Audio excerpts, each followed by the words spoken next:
Namaskar mitro, this is Lijo Rocky. I welcome you guys to my second episode of Being on Cloud. आज हम बात करेंगे ये जो कोविड-19 सिचुएशन है पूरे इंडिया में.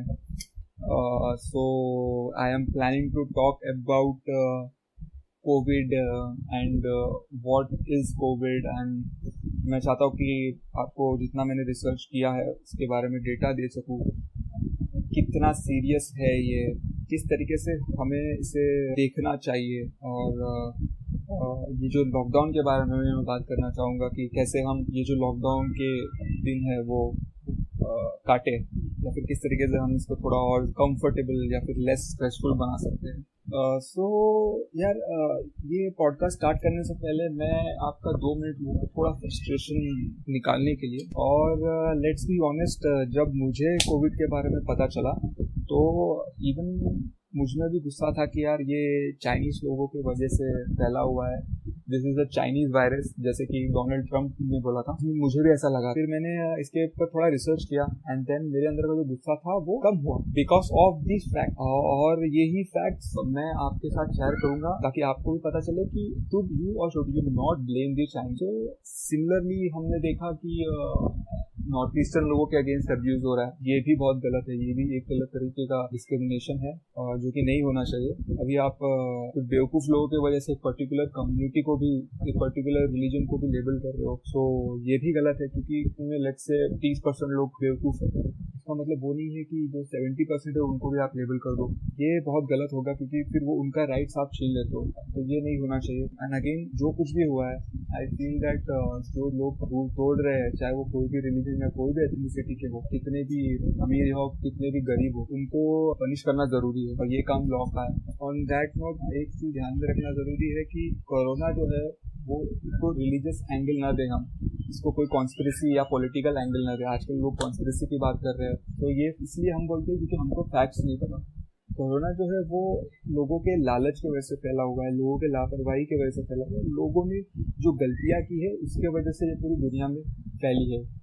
अब इसमें आप किसी को रिस्पॉन्सिबल नहीं ठहरा सकते. जब आपको फैक्ट्स पता होगा तो आई होप कि आपकी भी मेंटालिटी थोड़ी स्ट्रेट हो जाएगी. सो एक और चीज़ है कि ऐसी नफरत वाली बातें न फैलाइए क्योंकि ऑलरेडी दुनिया में एक इकोनॉमिक क्राइसिस चल रहा है, एक हेल्थ मेडिकल क्राइसिस चल रहा है. इसके बीच में आप हेटरेट डाल रहे हो कोई पर्टिकुलर कंट्री, रिलीजन या फिर एथनिसिटी को ब्लेम कर रहे हो इस चीज़ के लिए, तो वो बस हमारे प्रॉब्लम्स को और बढ़ाता है.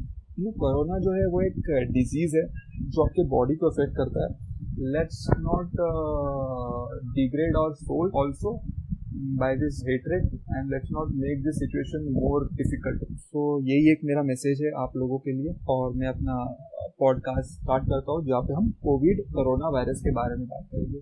सो पहला तो है कि कोरोना क्या है. लोग कोरोना कोरोना बोल रहे हैं. आपने देखा होगा गो कोरोना का वो फनी वीडियो. सो लोगों को ऐसा लगता है, बहुत सारे लोगों ने बोला कि यार ये चाइनीज लोगों ने बनाया हुआ है कोरोना वायरस. अभी कोरोना जो वर्ड है बहुत बार सोशल मीडिया में भी रिपीट हो रहा है. So people don't actually know corona covid के बारे में, जो उसका हिस्ट्री है वो नहीं. तो मैं इसके बारे में बात करना चाहूंगा. So corona is not one virus, ठीक है. Corona is a family of virus. तो कोरोना वायरस एक पूरा फैमिली है. There are around 200 corona virus, 200 corona virus, more than 200 corona virus. और इन 200 में से सिर्फ 7 वायरस है जो एक्चुअली ह्यूमंस को अफेक्ट करते हैं. उसके बारे में मैं आगे बात करूंगा.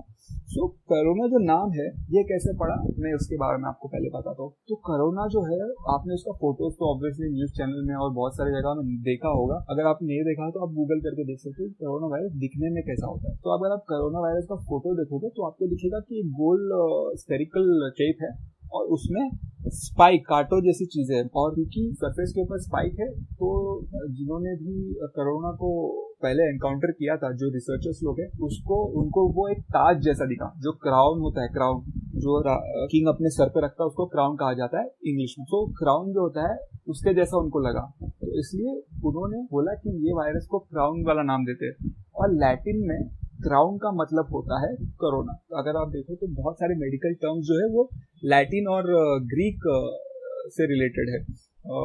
एक मेरे दिमाग में डाउट आया कि यार ये लोग लैटिन वर्ड्स क्यों यूज करते हैं यार मेडिकल टर्मिनोलॉजी के लिए.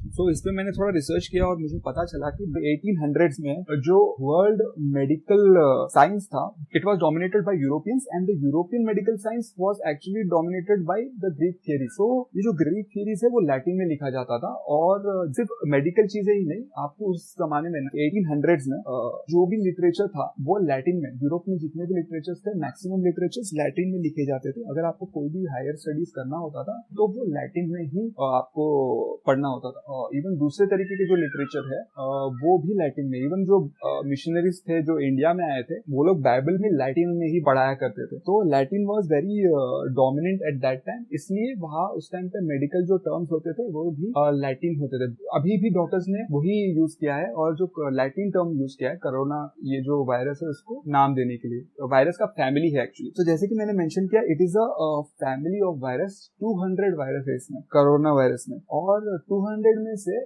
7 वायरस है जो ह्यूमंस को अफेक्ट करते हैं। तो जो पहला कोरोना जो रिसर्चर्स लोगों ने डिटेक्ट किया था वो था 1937 में, और उन्होंने बोला था कि अच्छा ये कोरोना वायरस है। तो वो एक्चुअल में ह्यूमन वायरस नहीं था, वो कोरोना वायरस जो था 1937 वाला, that was actually a animal virus, जो कि सिर्फ इस तरीके से एनिमल या बर्ड्स को स्पेसिफिकली अफेक्ट किया था 1937 में। और उस टाइम पे उन्होंने नोट किया था कि ये कोरोना वायरस है। तो first isolation of corona virus happened in 1937। उसके बाद में let's move forward to 1960s।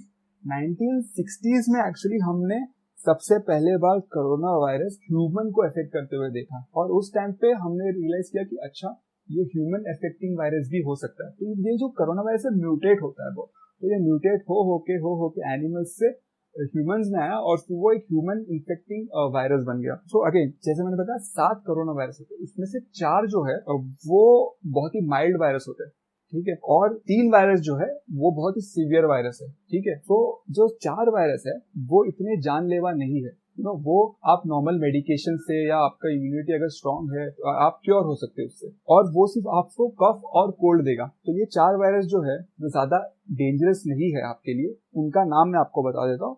The first virus is 229E corona virus, ठीक है। The second virus is NL63 corona virus, and the third virus is OC43 corona virus, and the fourth virus is HKU1 corona virus. तो ये virus सिर्फ आपको cold और कफ और छोटी मोटी तकलीफें देती है, ठीक है। These are mild. Corona virus के जो 7 वायरस है उनको सीवियरिटी ऑफ इलनेस के बेसिस पे कैटेगराइज भी किया गया है, जो कि मैं आपको बाद में बताऊंगा। जब सारे कोरोना वायरस के बारे में हम बात कर चुके होंगे तब मैं आपको बताता हूँ, ठीक है। तो ये 4 वायरस जो है माइल्ड वायरस है, जिनके बारे में मैंने आपको बताया, और ये बहुत टाइम से है, ठीक है। ये वर्ल्ड वाइड लोगों को अफेक्ट कर रहे हैं। तो नॉर्मली ये कफ और कोल्ड और छोटे मोटे तकलीफें आपको देती है, ठीक है। अभी उसके बाद में हम आते हैं सीवियर जो डेंजरस कोरोना वायरस है उनके बारे में बात करते हैं, ठीक है। सो 2003 में एक वायरस हुआ था जिसका नाम था सार्स वायरस। ये आपने सुना होगा सार्स के नाम से। तो सार्स वायरस जो है वो बहुत ही डेंजरस वायरस है, ठीक है। और सार्स का फुल फॉर्म मैं आपको बता देता हूँ। सार्स का फुल फॉर्म है सीवियर एक्यूट रेस्पिरेटरी सिंड्रोम। इसका शॉर्ट फॉर्म अगर आप पढ़ो तो होता है सार्स। तो इसका जो मेडिकल टर्म है वो है सार्स हाइफन कोवी। कोवी का मतलब होता है, CO का मतलब होता है कोरोना, V का मतलब होता है वायरस। तो जो भी ये 3 वायरस है, ये 3 वायरस का नाम मैं आपको बताया था। एक तो मर्स है, एक तो सार्स है, और एक कोविड-19 है। तो ये सारे वायरस जो है कोवी हम इसको रिप्रेजेंट करते हैं। इसका जो टेक्निकल मेडिकल टर्म है उसमें कोवी होगा। तो सार्स का जो नाम है वो है SARS.CoV। अभी 2012 में वापस एक वायरस आया था जिसका नाम था मर्स कोरोना वायरस। मर्स कोरोना वायरस का फुल फॉर्म मैं आपको बता देता हूँ, मिडिल ईस्ट रेस्पिरेटरी सिंड्रोम। इसका शॉर्ट फॉर्म है मर्स, MERS, ठीक है। सो इसका जो मेडिकल टर्म है वो है MERS, MERS CoV, that is COV, that is corona virus. So 2012 में ये हुआ था। मर्स वायरस हुआ था कैमल्स की वजह से, और ये मिडिल ईस्ट में जनरेट हुआ था और फिर ये पूरे दुनिया भर में फैला था। सो ये 2 वायरस है जो actually it is very dangerous, और जो उससे थोड़ा माइल्ड डेंजरस वायरस है वो है कोविड-19। मतलब थोड़ा कम डेंजरस है but it is also dangerous, ठीक है। 3 वायरस है जो डेंजरस है। अभी जो ये आप दिसंबर से जो सुन रहे हो उसको कोविड-19 कहा जाता है, और उसका एक्चुअली मेडिकल जो नाम है वो है SARS-CoV-2। मतलब ये जो सार्स वायरस है उसका सेकंड वर्जन बताया जा रहा है इसको। सो आगे इसका फुल फॉर्म अगर आप पढ़ो तो इसका है SARS-CoV-2, जिसका मतलब होता है कि ये है severe acute respiratory syndrome. And also इसको नोवेल कोरोना वायरस भी बोला जाता है क्योंकि ये बहुत ही नया है। तो नोवेल इसके लिए क्योंकि ये नया है, तो कोविड-19 को आप सार्स कोविड 2 भी बोल सकते हो, नोवेल कोरोना भी कैटेगराइज किया गया है इसको, और इसका थोड़ा यूजर फ्रेंडली नाम है कोविड-19। अब यार एक डाउट मुझे आया था कि कोविड-19 नाम क्यों डाला, तो कोविड का फुल फॉर्म मैं आपको बता देता हूँ। कोविड का स्पेलिंग है COVID, इसमें से CO stands for corona, VI stands for virus, CO stands for corona, VI stands for virus and D stands for disease और 19 stands for 2019। So इसका मतलब सिंपल है, Covid virus disease that was detected in 2019, short form कोविड-19। ठीक है, अभी severity of illness के बारे में बात करते हैं। ठीक है, तो मैंने जैसे बताया कि 200 कोरोना वायरस में से 7 वायरस है जो ह्यूमन को अफेक्ट करते हैं, उसमें से 4 वायरस है जो कफ एंड कोल्ड और ऐसा माइल्ड चीजें देते हैं। तो वो 4 जो वायरस है जिनका नाम मैंने पहले मेंशन किया था, वो वायरस उनको कैटेगराइज किया गया है मीडियम और माइल्ड के अंदर, उनको सीवियर नहीं बोला क्योंकि वो आपको it is not that deadly. और जो कोविड है उसको कैटेगराइज किया गया है सीवियर, मीडियम और माइल्ड के अंदर, which means that ये सीवियर भी है, at the same time chances of recovering is also there। ठीक है, अब जो मर्स और सार्स वायरस है, जो मर्स वायरस था जो 2012 वाला और सार्स वायरस है जो कि 2003 वाला, ये दोनों वायरस को हाई सीवियरिटी में कैटेगराइज किया गया, that is they are very dangerous. ये बेसिकली ये सब चीज मैं आपको इसके लिए बता रहा हूँ ताकि आपको पता चले कि कोविड जो है is a separate individual virus and वो एक फैमिली से बिलोंग करता है। 200 कोरोना वायरस इसके अंदर है और सबका अलग अलग नाम है। उसमें से 7 वायरस है जो हमारे लिए इंपॉर्टेंट है, ह्यूमंस के लिए, जिसमें से 4 का मैंने आपको नाम बता दिया। मैं वापस रिपीट कर सकता हूँ। नाम है 229E, दूसरा है NL63, तीसरा है OC43, चौथा है HKU1। ये 4 वायरस है जो हमारे लिए इतना डेंजरस नहीं है। अब 3 वायरस है जो बहुत ज्यादा डेंजरस है। उसमें से पहला वायरस है वो है सार्स, जो कि मेन सार्स 1, जो कि 2003 में डिटेक्ट किया गया था। और दूसरा वायरस है वो है मर्स, जो कि 2012 में डिटेक्ट किया था। और तीसरा वायरस है जो कि सार्स 2 बोल सकते हो जिसको, जो कि है कोविड-19, द नोवेल कोरोना वायरस 2019। ठीक है, ठीक है। जो अगली चीज मैं आपको समझाना चाहता हूँ वो ये है कि कैसे ये वायरस हमारे बॉडी में आता है और कैसे ये इफेक्ट करता है और कैसे ये घुल जाता है हमारे बॉडी में। सो जैसे कि मैंने आपको पहले बताया था, ये वायरस जो है वो बैट और पेंगोलिन का डीएनए कैरी करता है और फिर उसके बाद में ये ह्यूमंस को अफेक्ट करता है। तो इसमें बैट का डीएनए होता है और इसमें पेंगोलिन का डीएनए होता है। मतलब कि आई एम अज्यूमिंग कि पहले इस वायरस ने बैट में ओरिजिनेट किया होगा और बैट से फिर ये वायरस पास ऑन हुआ पेंगोलिन में और पेंगोलिन से फिर ये पास ऑन हुआ होगा इंसान के अंदर। और जब ये वायरस पूरी तरीके से म्यूटेट हो गया तो ये ज्यादा डेंजरस हो गया हम इंसानों के लिए। ठीक है, अब मैं आपको समझाऊंगा कैसे ये हमारे बॉडी के अंदर एंटर करता है। तो जैसे कि मैंने आपको बताया कि इसका नाम है कोरोना और कोरोना का मतलब होता है क्राउन। और क्राउन क्योंकि उसमें बहुत सारे उसके सरफेसेस में स्पाइक्स है। अब ये स्पाइक्स जो है इनमें होता है प्रोटीन। तो जो प्रोटीन है वो हमारे बॉडी के प्रोटीन के साथ अटैच हो जाता है और जो रिसेप्टर, हमारे बॉडी में बहुत सारे अलग अलग रिसेप्टर्स है, तो ये रिसेप्टर्स के थ्रू हमारे बॉडी के अंदर एंटर होता है। So based on the data that I have read, जो लंग्स के जो रिसेप्टर्स होते हैं ये उसके थ्रू हमारे बॉडी के अंदर एंटर करता है। तो कोरोना वायरस का जो क्राउन में जो प्रोटीन है, जो स्पाइक्स में जो प्रोटीन है, वो हमारे बॉडी के प्रोटीन के साथ अटैच होकर रिसेप्टर के थ्रू हमारे बॉडी के अंदर एंटर करता है। और जैसे ये हमारे सेल के अंदर एंटर करता है तो ये आरएनए रिलीज करता है। आरएनए के बारे में आपने स्कूल में पढ़ा होगा, राइबो न्यूक्लिक एसिड बोलते हैं इसको, जिसको शॉर्ट फॉर्म में आरएनए बोलते हैं। और ये आरएनए जो होता है ये उसका जेनेटिक मटेरियल होता है और ये आरएनए रिलीज हो जाता है उस वायरस से और इसके वजह से ये हमारे जो बॉडी को ट्रिक करता है और उसको लगता है कि ये उसका हिस्सा है और ये उसको रिप्रोड्यूस करने लगता है उस वायरस को, क्योंकि हमारे सर को लगता है कि ये उसका हिस्सा है, ये वायरस बॉडी का हिस्सा है, तो ये उसको डुप्लीकेट करना स्टार्ट करता है। और ऐसे ये एक जो वायरस है वो मल्टीप्लाई हो होकर हमारे बॉडी को पूरी तरीके से इन्फेक्ट करता है। सो स्टार्टिंग में जब ये वायरस रेप्लिकेट करता है, मैं कोविड की बात कर रहा हूँ, जब ये स्टार्टिंग में रेप्लिकेट करता है तभी एक्चुअली हम सिम्टम्स नहीं दिखाते, राइट।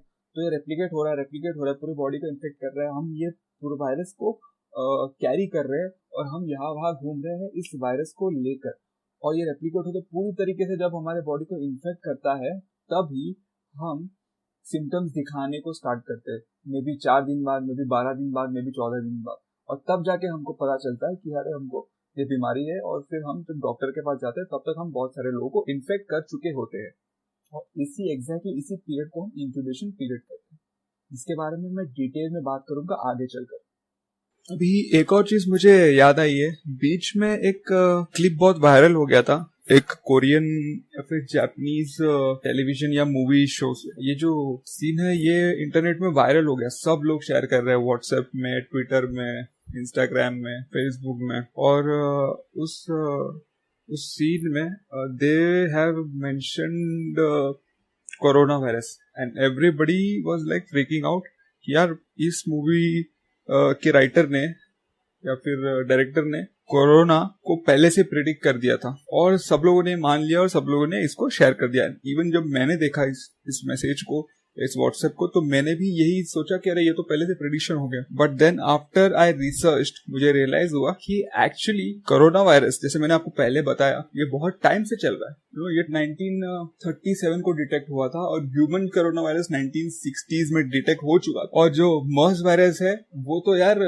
2012 में आ गया था, and it actually affected Korea, और वो जापान वाला जो जियोग्राफी है उसमें ऑलरेडी इफेक्ट हुआ है। तो उस वीडियो में जो रेफरेंस लिया गया था वो कोरोना वायरस का रेफरेंस था, इट वाज नॉट अबाउट कोविड-19। और एक और मिस्टेक जो मैंने उस वीडियो में देखा है कि उसमें बोला गया है कि ये जो वायरस है it immediately affects the lungs with in 5 minutes, जो कि पॉसिबल नहीं है, क्योंकि उस वायरस को आपके बॉडी में आकर आपके बॉडी के साथ मिलने को टाइम लगता है। तो प्रोटीन जो होता है वो आपके बॉडी के साथ अटैच होता है और फिर रेप्लिकेट होता है। तो ये जो फैक्ट्स थे वो भी गलत था उस वीडियो में। और एक था जो, अगर आप बोल रहे हो ये कोविड-19 के बारे में बात कर रहे हो, तो एक और फैक्ट था जो गलत था, वो था कि उसमें बताया गया था कि the mortality rate of this virus is 90%, जो कि अगेन गलत था।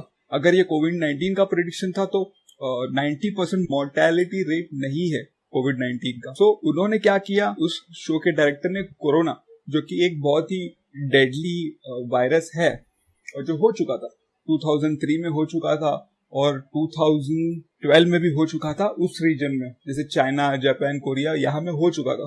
तो उन्होंने इस कॉन्सेप्ट को लेके इसको थोड़ा और इम्पैक्टफुल और थोड़ा और ड्रामेटिक बना दिया फॉर द मूवी, जो कि बहुत ही नॉर्मल चीज है। हमारे इंडस्ट्री में, मूवी इंडस्ट्री में बहुत सारे ऐसी चीजों को लेके हम एग्जैजरेट करके दिखाते हैं just to make the story more interesting और मोर एंगेजिंग, उसमें ड्रामा लाने के लिए। तो जो लोगों को कोरोना के बारे में नहीं पता उनको लगा कि अरे वाह ये तो प्रेडिक्शन है।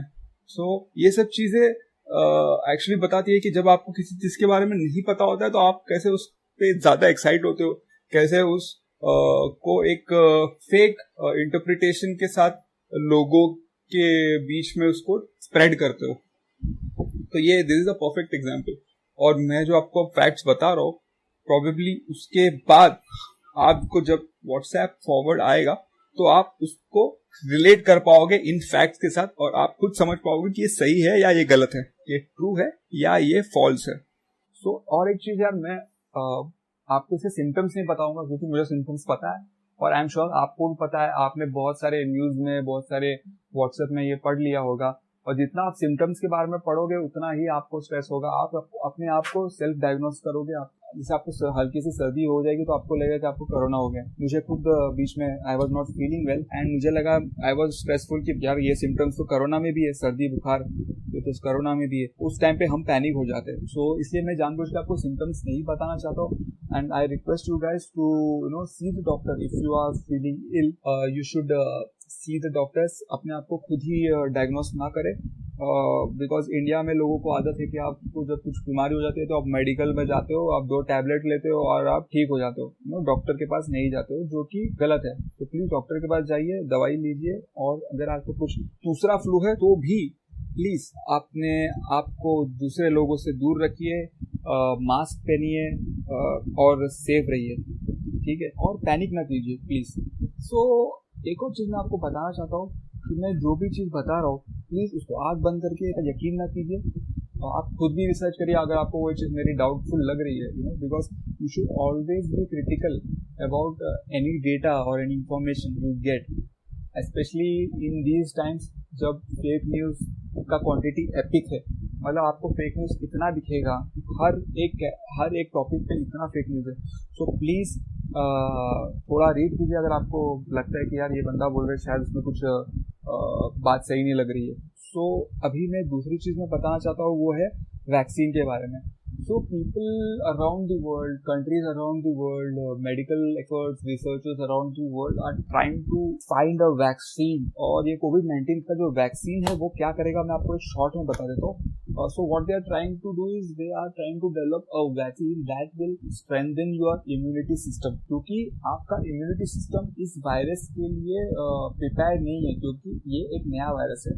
So they are trying to build an vaccine that will safeguard our body from these virus। So ये वायरस जो है वो जब आप तो ये जो वैक्सीन जो है जब आप लोगे, अब ये बना नहीं है बट उनका थ्योरी ये है इसके पीछे बनाने के लिए कि जब कोई ये वैक्सीन लेता है तो उसकी बॉडी एंटीबॉडीज जनरेट करेगी और ये एंटीबॉडीज जो है वो वायरस के साथ फाइट करेगी और इन वायरस को आपके बॉडी में मल्टीप्लाई होने से रोकेगी और आपको सेफ रखेगी। तो ये मल्टीप्लाई नहीं होगा। अगेन ये वैक्सीनेशन जो है आपकी बीमारी को दूर नहीं करेगी, बस उसको प्रिवेंट करने में आपको हेल्प करेगी, बट प्रिकॉशंस आपको ही लेना है। तो इसलिए मैं एक चीज मेरे सारे लिसनर्स को रिक्वेस्ट करना चाहूंगा कि आप प्लीज जब भी आप स्नीज करें तो प्लीज अपना मुंह कवर करें, क्योंकि यार मैं लोकल ट्रेन में ट्रैवल करता हूँ और लोग जो है हमेशा छींकते वक्त like 70% time they don't cover their face. कितने बार तो मेरे ऊपर छींका गया है लोगों ने ट्रेन के अंदर। सो ये यार बहुत डिस्गस्टिंग चीज है। आपको कोरोना हो या न हो प्लीज इस चीज का ध्यान रखिए।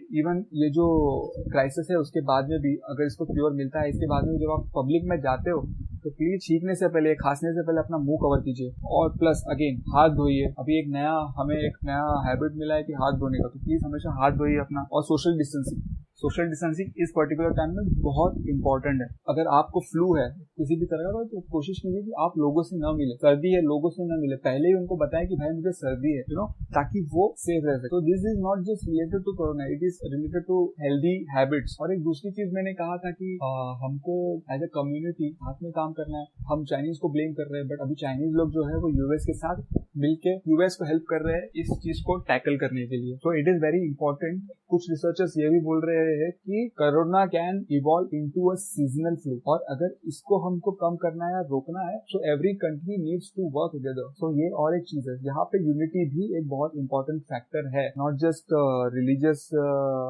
यूनिटी बोल रहा हूँ या फिर कोई पर्टिकुलर लोकेलिटी का इंडियंस का यूनिटी नहीं बोल रहा हूँ, मैं बोल रहा हूँ पूरे वर्ल्ड में जो कंट्रीज है उनकी यूनिटी की बात कर रहा हूँ। तो we need to work together to actually survive. और इसके बाद में और बहुत सारे दूसरे भी डिजीजेस है जो आएंगे नए, बिकॉज हमारा जो एनवायरमेंट है वो इस तरीके से डिग्रेड हो चुका है कि आज की डेट में बहुत सारे वायरस म्यूटेशंस खुले घूम रहे हैं इस पूरे एनवायरमेंट में। तो we need to take care of that as well. तो now let's talk about the seriousness. तो मैं देख रहा हूँ जैसे कि मैंने पहले मेंशन किया था कि बहुत सारे लोग हैं जो सीरियस नहीं है इस चीज को लेकर। बहुत सारे लोग इसमें रिलीजन घुसा रहे हैं, बहुत सारे लोगों को लग रहा है कि यार उनको भगवान बचाएगा या फिर बहुत सारे लोगों के सुपरफिशियल बिलीव है इस कोविड-19 को लेकर, और बहुत सारे कॉन्स्पिरेसी की बात हो रही है। तो ये जानना जरूरी है कि ये क्यों इतना सीरियस है, क्यों डॉक्टर्स लोग बोल रहे हैं कि यार आप ये मेजर्स लो और आप डॉक्टर को ही मार रहे हो। अगर कोई बंदा कोरोना की वजह से उसकी मौत हो जाती है तो इसका मतलब वो डॉक्टर रिस्पॉन्सिबल नहीं है उसके लिए। इसका मतलब ये है कि वो वायरस उसके बॉडी में चला गया था एंड उसकी इम्यूनिटी सिस्टम इतनी खराब थी और इसके वजह से वो गुजर गया। तो डॉक्टर्स को पीटने से कुछ नहीं होने वाला। तो we need to be intelligent about this disease, इसको एज ए डिजीज कंसिडर कीजिए। और अगेन इसी रीजन की वजह से मैं आपको ये फैक्ट्स बता रहा हूँ, ठीक है। तो लेट्स स्टार्ट विद फैक्ट्स। मैं बताना चाहता हूँ कि ये कोविड-19 जो है क्यों लोग इतना सीरियसली ले रहे हैं इसको, ठीक है। तो पहले मैं मीजल्स के बारे में बात करूंगा। जैसे कि आपको पता है मीजल्स बहुत सारे लोगों को होता था, आज तो बहुत कम दिखा है, तो बच्चों को ज्यादा होता है ये। तो मीजल्स जब होता है तो measles is one of the most contagious disease. तो अगर एक बंदे को मीजल्स होता है तो अकॉर्डिंग टू द डेटा वो 12 से लेके 18 लोगों को इन्फेक्ट कर सकता है। 18 लोगों को इन्फेक्ट कर सकता है एक बंदा। तो ये जो इन्फेक्शन जो होता है ना, जैसे एक बंदा 18 बंदों को या 12 बंदों को इन्फेक्ट कर सकता है, इसको बोलते हैं R naught. That is the reproduction number और the reproduction factor of a contagious disease. हर इन्फेक्शियस डिजीज का एक आर नॉट फैक्टर होता है। मीजल्स का आर नॉट फैक्टर है 12 to 18। That is one infected person can infect 12 to 18 people और उसको उस हिसाब से काउंटर करना चाहिए। अगर मैं आर नॉट की बात करता हूँ तो सीजनल फ्लू जो है हमारा, तो सर्दी जुकाम जो होता है, डेटा के हिसाब से एक बंदा 1.3 लोगों को इन्फेक्ट कर सकता है। मतलब कि एक से ज्यादा लोगों को एक बंदा इन्फेक्ट कर सकता है। वो एक भी हो सकता है और दो भी हो सकता है। अगर कोविड-19 की बात करें तो इसका आर नॉट फैक्टर है 2 to 2.5। एक बंदा दो और दो से ज्यादा लोगों को इन्फेक्ट करता है। ऐसे वो दो भी हो सकते हैं या तीन भी हो सकता है। अब आप बोलेंगे यार ये तो बहुत ही कम नंबर है, एक बंदा सिर्फ 2 या 3 लोगों को इन्फेक्ट कर रहा है, तो ये तो कम ही है ना एज कम्पेयर टू मीजल्स। तो हाँ ये कम है, बट अगर आप इसको एक लार्जर पिक्चर में देखो तो it is very very very dangerous. इसके बारे में भी मैं बात करूंगा, ये कैसे मल्टीप्लाई होके क्यों ये डेंजरस होता है। ठीक है, अब जैसे मैंने पहले बताया कि मुझे भी बीच में सर्दी जुकाम बुखार हो गया था एंड आई वाज कंफ्यूज्ड कि ये फ्लू है क्या ये कोविड है। So I started reading about stuff and अगर सिम्टम्स देखा जाए तो जब आपको सीवियर फीवर होता है तो उसमें जो सिम्टम्स होते हैं फीवर, कफ, बॉडी एक, फटीग, वही सेम सिम्टम्स कोविड-19 में भी होता है। तो इसलिए बहुत कंफ्यूजिंग है इसको सेल्फ आइडेंटिफाई करना। तो आपको जो फ्लू होता है तो प्लीज डोंट थिंक कि आपको कोविड है, डॉक्टर के पास जाइए और चेक कीजिए। और बहुत सारे लोगों को निमोनिया भी हो सकता है, तो निमोनिया और कोविड में भी कंफ्यूजन हो सकता है। तो it is very important that you don't panic, जैसे मैंने पहले मेंशन किया। ये एक और रीजन है जिसके वजह से एक्चुअली लोगों ने इसको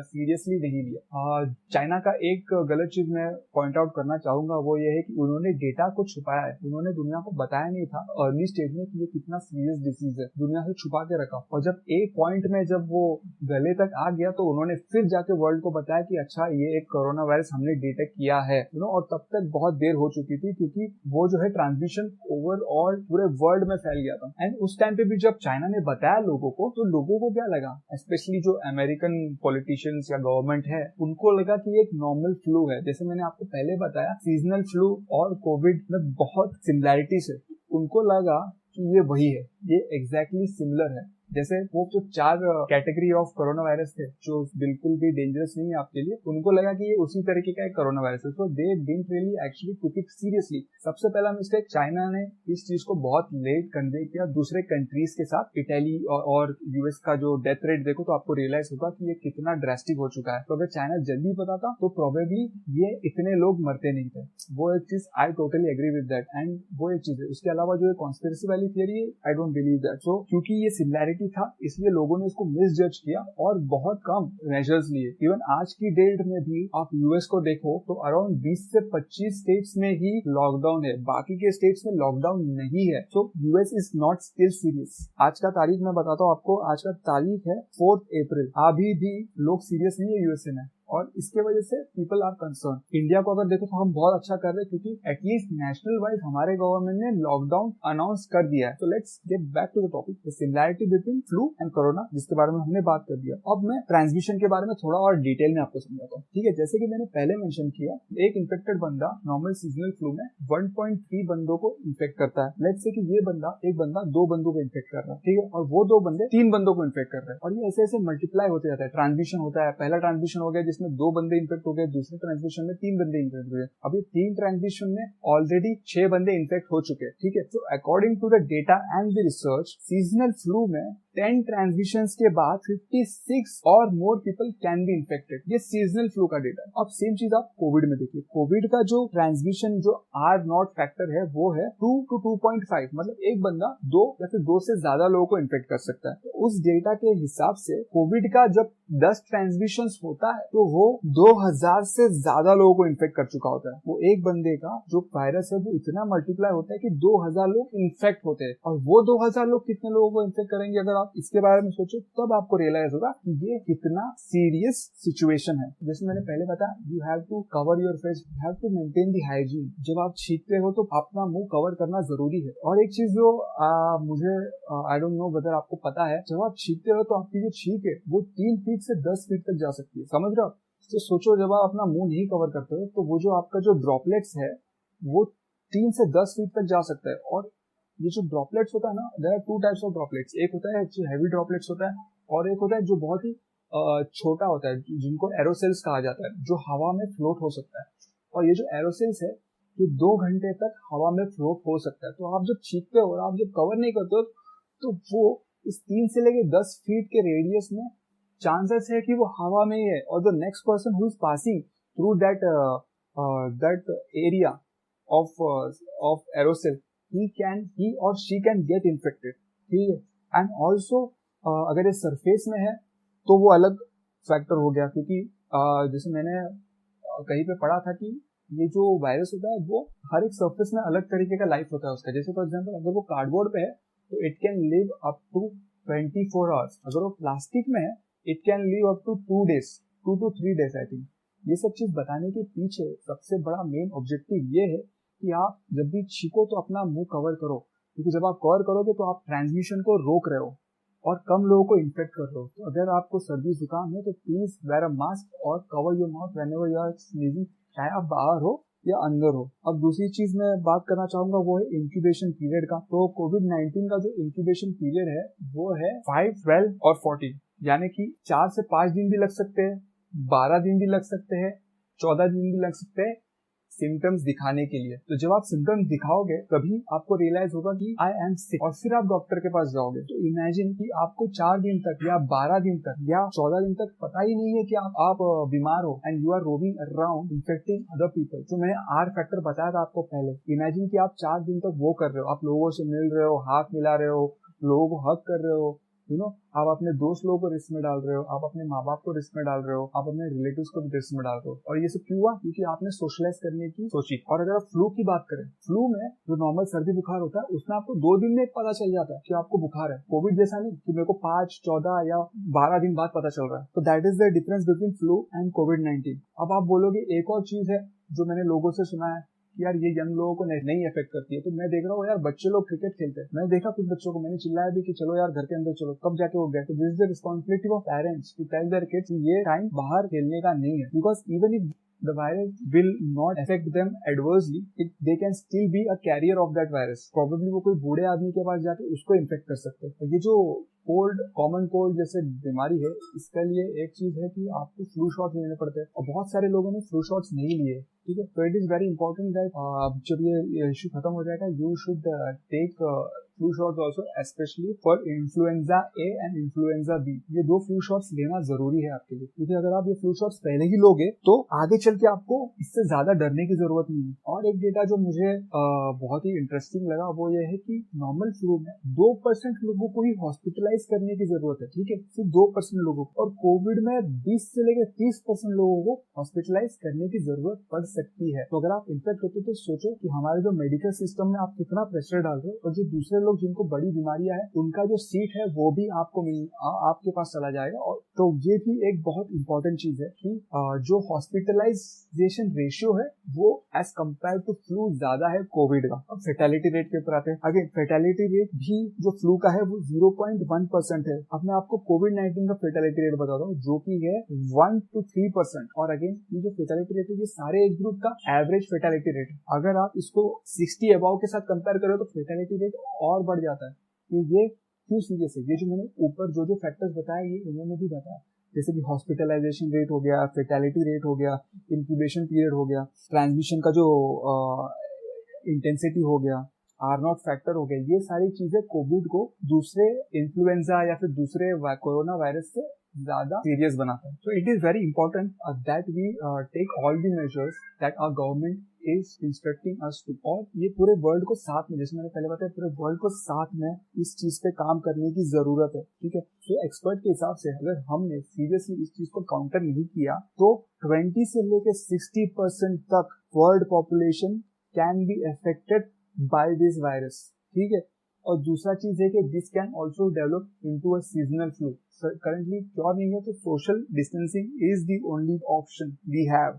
सो अब मैं जो आपको फैक्ट्स बताने वाला हूँ वो आपको कोविड-19, सार्स, चाइना और जो चाइना का हिस्ट्री है, इन सब चीजों का आपस में जो कनेक्शन है उसके बारे में समझाएगा. और इन सब फैक्ट्स के बेसिस पे आप खुद ही डिसाइड कीजिए कि ये कॉन्स्पिरेसी है, ये वायरस लैब में बनाया गया है, या फिर इस जो कोविड-19 वायरस है इसके एग्जिस्टेंस में ह्यूमन की लापरवाही, इंसान की जो लापरवाही और जो गवर्नमेंट की जो रिस्पॉन्सिबिलिटी और जो नेचुरल कंडीशंस है वो रिस्पॉन्सिबल है या नहीं, ये आप खुद ही जज कीजिएगा. ठीक है, सो मैं आपको बताना चाहता हूँ कि ये चाइना में क्यों हुआ. जैसे कि आपको पता है कि सार्स भी चाइना में हुआ था, जो पहला वाला सार्स था, और जो एक कोविड-19 सार्स है वो भी चाइना में ही हुआ है. सो ये चाइना में क्यों हो रहा है या फिर चाइना में ऐसा क्या हुआ था जिसके वजह से ये कंडीशंस डेवलप हुए हैं चाइनीज मार्केट्स में। तो जैसे कि आपको पता है कि कोविड-19 का केस जो है सबसे पहले चाइना में डिटेक्ट हुआ था। इसका लिंक हुनान मार्केट जो कि वुहान सिटी में है उसके साथ लिंक किया गया है, और इसका मेन रीजन ये है कि out of the first 41 cases 27 cases had connection with Wuhan and the Hunan market. तो इसके वजह से चाइनीज ऑफिशियल जो है उन्होंने ये रिसर्च किया और उनको रियलाइज हुआ कि ये जो है वो इस मार्केट से जनरेट हुआ है। तो सेम चीज 2003 में भी हुआ था और सेम चीज चाइना में हुआ था, और ये कोई कोइंसिडेंस नहीं है। It is because of the things that are happening in China, जो कि पिछले 20-25 साल से चाइना में हो रहा है, इसके वजह से ये वायरस फैला हुआ है। तो ये मैं समझाने की कोशिश कर रहा हूँ आप लोगों को। तो 2003 में सार्स वायरस हुआ था, ठीक है, और ये सार्स वायरस भी चाइना में हुआ था। अराउंड 800 लोग मरे सार्स वायरस की वजह से, और अराउंड 29 कंट्रीज में ये वायरस फैला। अब 18 साल बाद आप देखो कि ये कोविड-19 80+ कंट्रीज में फैल चुका है, और आज की तारीख है 4 अप्रैल। 60,000 लोग मर चुके हैं बिकॉज ऑफ कोविड-19। चाइना में ऐसी क्या सिचुएशन है जिसके वजह से इस तरीके के एपिडेमिक्स जो है ये चाइना से क्यों इवॉल्व हो रहा है, तो ये फैक्ट्स मैं आपको बताना चाहता हूँ। अगर मैं इन जनरल वायरस के बारे में भी बात करूँ तो बहुत सारे वायरस है जो ह्यूमंस को बीमार करती है, और ये वायरस मोस्टली ओरिजिनेट होते हैं एनिमल्स से ही। जैसे कि फ्लू वायरस जो है, कहा जाता है कि मैक्सिमम जो फ्लू वायरस है वो बर्ड्स और पिग्स से जनरेट हुए थे। Birds I think. Child virus जो हम सबको पता है चिंप से इवॉल्व हुआ था और फिर वो ह्यूमन में ट्रांसमिट हुआ था। सार्स वायरस था वो बैट से हुआ था, जो मर्स वायरस था वो कैमल से हुआ था। और अगर हम बात करें कोविड की, तो कोविड स्टार्टिंग में कहा जाता था कि वो बैट से हुआ था, लेकिन अभी नया डेटा जो आता है वो ये भी बताता है, पेंगोलिन करके एक एनिमल है, ये कोविड जो है पेंगोलिन से भी इवॉल्व होके आया होगा। सो प्रोबेबली ये पहले बैट से आया रहेगा, फिर उसके बाद में फिर पेंगोलिन में ट्रांसमिट हुआ रहेगा, और फिर पेंगोलिन से ह्यूमंस में ट्रांसमिट हुआ रहेगा। और इसके बारे में भी हम बात करेंगे, ये जो ट्रांसमिशन है इसके बारे में मेरी क्या समझ है, मैं उसके बारे में भी आपको बताऊंगा। सो वुहान में वेट मार्केट है, और ये जो कोविड और ये जो सार्स, दोनों जो 2003 का सार्स था और जो 2019 का कोविड है, ये दोनों का पहला केस वेट मार्केट से ही कनेक्टेड है। तो हमको पहले समझने की जरूरत ये है कि ये वेट मार्केट क्या होता है। सबसे गलत बात ये है वेट मार्केट की कि वहाँ पे बहुत सारे अलग अलग तरीके के जानवर होते हैं। एक ही दुकान में बहुत सारे डिफरेंट केज होते हैं। जैसे फॉर एग्जाम्पल बैट का केज है, उसी के नीचे पेंगोलिन का केज है, उसी के नीचे क्यूरल का केज है, उसी के नीचे पिग का केज है, वहीं पे मुर्गे को भी रखा गया है। तो ये सारे एनिमल्स एक दूसरे के इतने आसपास है कि उनके डिसीज एक दूसरे से ट्रांसमिट हो सकते हैं, और एट द एंड ये सारे डिसीज म्यूटेट होके इंसान में भी ट्रांसमिट हो सकते हैं। दूसरा एक कंडीशन ये भी मुझे लगता है, जैसे अगर आप नॉन वेजिटेरियन है तो आपको पता है कि मीट को पहले काटा जाता है, ठीक है। तो जो काटने का स्लैब है, यहाँ पे इंडिया में कैसा होता है कि देयर इज अ शॉप जहाँ पे मटन शॉप है, और there is a different shop जहाँ पे चिकन शॉप है, और कुछ जगह में होता है कि चिकन शॉप और मटन शॉप दोनों साथ में ही है। तो जब काटा जाता है तो स्लैब भी तो सेम ही यूज करते हो लोग। चिकन काटने के लिए भी वही स्लैब यूज करते हैं, मटन काटने के लिए भी वही स्लैब यूज करते हैं, राइट। तो यहाँ से भी जो अगर एनिमल में पस हो गया या उसका कोई लिक्विड एलिमेंट है जो कि इन्फेक्टेड है बॉडी में, बॉडीली जो फ्लूइड है, तो वो सारी चीजें एक एनिमल से दूसरे एनिमल में ट्रांसफर हो सकती है, और या फिर ह्यूमंस में ट्रांसफर हो सकती है। तो ये सारी चीजें है जिसके मुझे लगता है कि ये एक जानवर से दूसरे जानवर में गया होगा और दूसरे जानवर से फिर इंसान में ट्रांसमिट हुआ रहेगा। अब थोड़ा मैं डिटेल में बात करना चाहता हूँ वेट मार्केट के बारे में। सो वेट मार्केट जो है, जितना मैंने थोड़ा बहुत रीड किया, मुझे पहले लगता था कि वेट मार्केट जो है वो एक्चुअली सिर्फ चाइना में ही है, जो कि मेरी गलतफहमी थी। बट बाद में जब मैंने रिसर्च किया तो मेरे को रियलाइज हुआ कि वेट मार्केट साउथ अमेरिका में भी है, अफ्रीका में भी है, इवन इंडिया में भी है, और बहुत सारे एशियन कंट्रीज में भी है। बट चाइना में ये एक अलग क्राइसिस है वेट मार्केट का, और इसको एक बहुत ही डेंजरस लेवल पे लेकर गया है चाइनीज गवर्नमेंट वेट मार्केट को, because they were irresponsible about it. So आगे मैं ये बताना चाहता हूँ कि चाइना का वेट मार्केट दूसरे कंट्रीज के वेट मार्केट से कैसे डिफरेंट है, और इसके पीछे क्या हिस्ट्री है, और क्यों इतने सारे एनिमल्स एक ही जगह में है, और क्यों इतने अलग अलग तरीके के जंगली जानवर है। क्योंकि आप इंडिया में देखो, बुचर के शॉप में कोई जंगली जानवर नहीं दिखेगा। एनिमल्स है जिनको स्पेसिफिकली ब्रीड किया जाता है स्लॉटर के लिए, वही जानवर दिखेंगे। बट चाइना में आप देखो तो आपको बहुत सारे अलग अलग वेराइटी में, इंटरनेट में आप जाओ wait market and list of animals in China wait market, तो आपको पूरा लिस्ट मिलेगा जिसमें वाइल्ड एनिमल्स भी है। तो इसके पीछे का मैं आपको हिस्ट्री बताना चाहता हूँ कि एक्चुअल में एक जगह में विद गवर्नमेंट अप्रूवल किस तरीके से एक ही जगह में इतने सारे एनिमल्स को रखना अलाउड भी है, तो क्यों है, इसके बारे में बात करेंगे। तो ये समझने के लिए हमको थोड़ा फ्लैश बैक में जाना पड़ेगा। फ्लैशबैक में जाते हैं 1970s में। 1970s में वहाँ पे फैमिन हो गया था, वहाँ की इकोनॉमी ड्रॉप हो गई थी, एक रिसेशन जैसे होता है उस तरीके का एक माहौल, लोगों के पास जॉब नहीं थे, पैसे नहीं थे, खाने को खाना नहीं था, एक सोशल डिप्रेशन था वहाँ पे।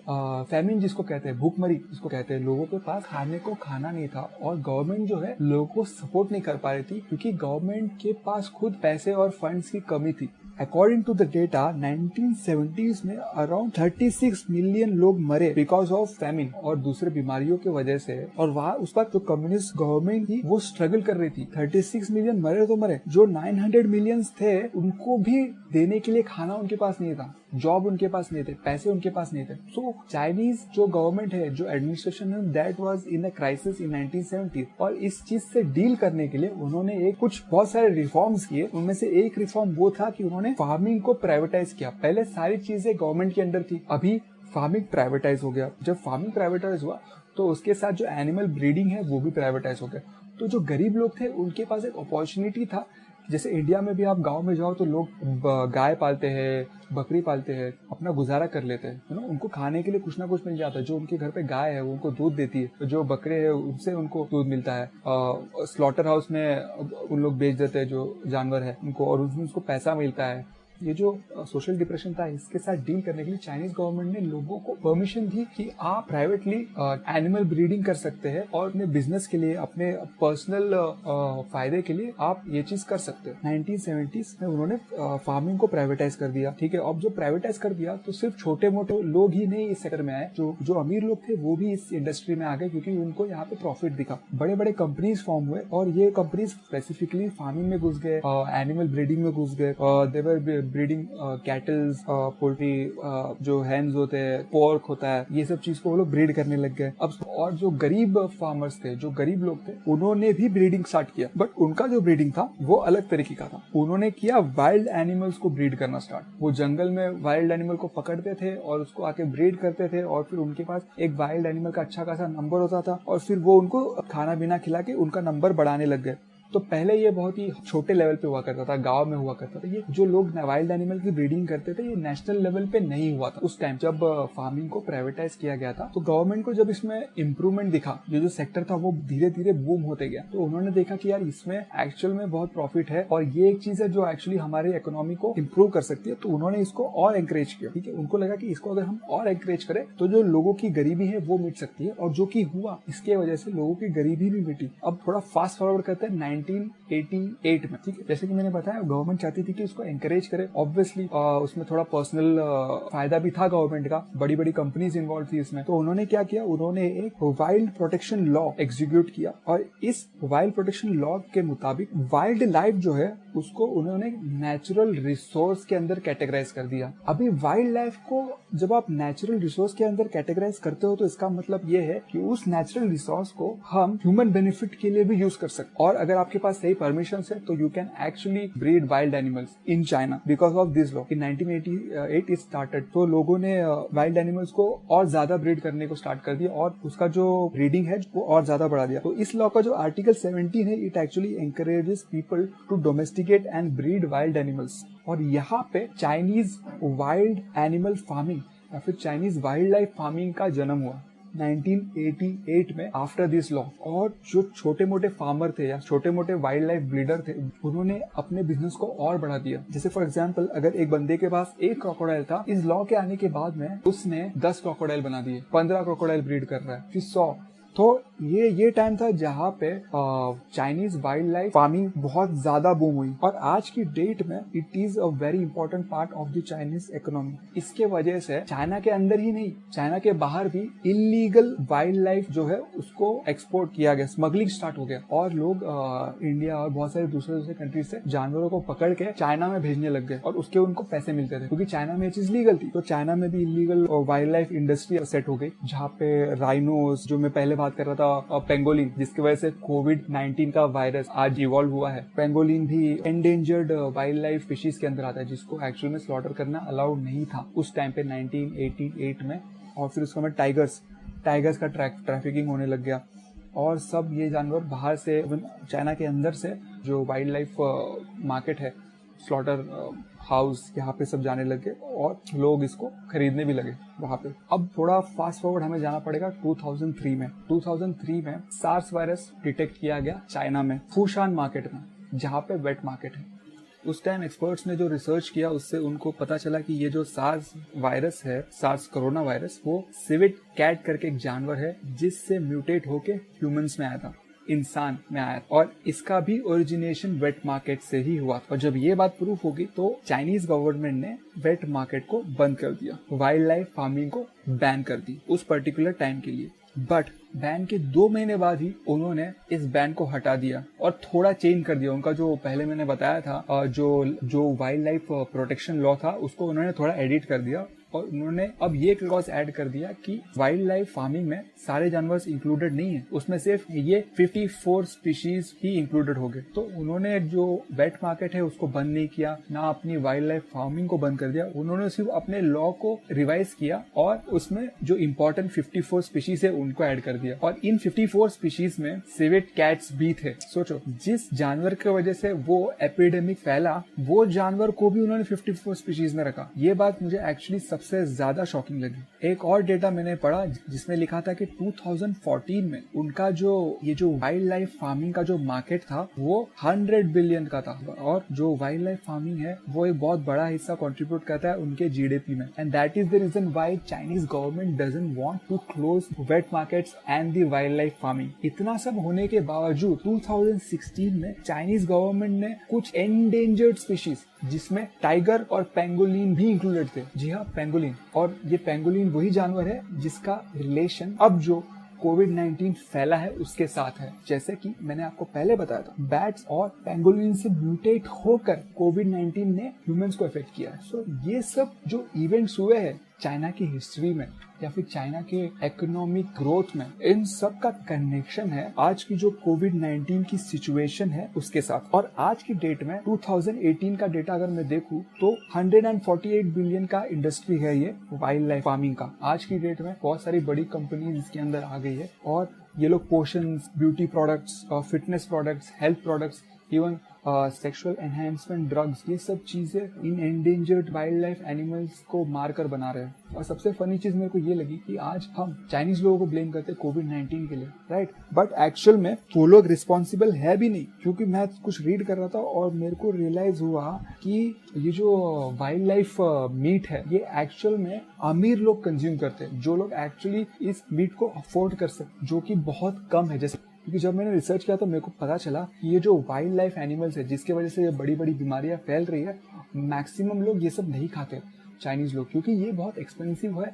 और जो नॉर्मल लोग है वो नॉर्मल मीट खाते हैं जो कि एक्चुअली में चीप है। तो एक्चुअल में ये जो पूरा मार्केट है ये एक्चुअली अमीरों के लिए ही बनाया गया है और गरीब इसमें काम करते हैं, जो है वो इसकी ब्रीडिंग करते हैं। ऑब्वियसली बड़ी कंपनीज भी है, बट जो गरीब लोग हैं ये इसकी ब्रीडिंग करते हैं और इससे उनको पैसा मिलता है अपना घर चलाने के लिए। और ये इसको कंज्यूम करने वाले लोग एक्चुअल में द रिच एंड पावरफुल है। तो ये पूरी इंडस्ट्री अमीरों के लिए बनाई गई है और इस पूरी इंडस्ट्री को कंट्रोल, जो उसका मेजॉरिटी शेयर है वो कंट्रोल कर रही है बड़ी इंडस्ट्रीज। और ये एक रीजन है जिसके वजह से जो वाइल्ड लाइफ लॉ है या फिर जो वाइल्ड लाइफ फार्मिंग का लॉ है इसको ऑल्टर नहीं किया गया है इतने टाइम तक, और अगर ऑल्टर भी किया है तो वो गलत तरीके से किया गया है। अभी फिलहाल कोविड-19 के बाद इस मार्केट को एक्चुअली बैन किया गया है और सबको पता है कि ये बैन भी टेम्पररी ही है। जो वेट मार्केट्स बंद हुए हैं वो भी टेम्पररी ही है। And it is very important that Chinese government को बहुत ही स्ट्रिक्ट लॉज इम्पोज करने पड़ेंगे इस पूरे सिचुएशन को कंट्रोल करने के लिए।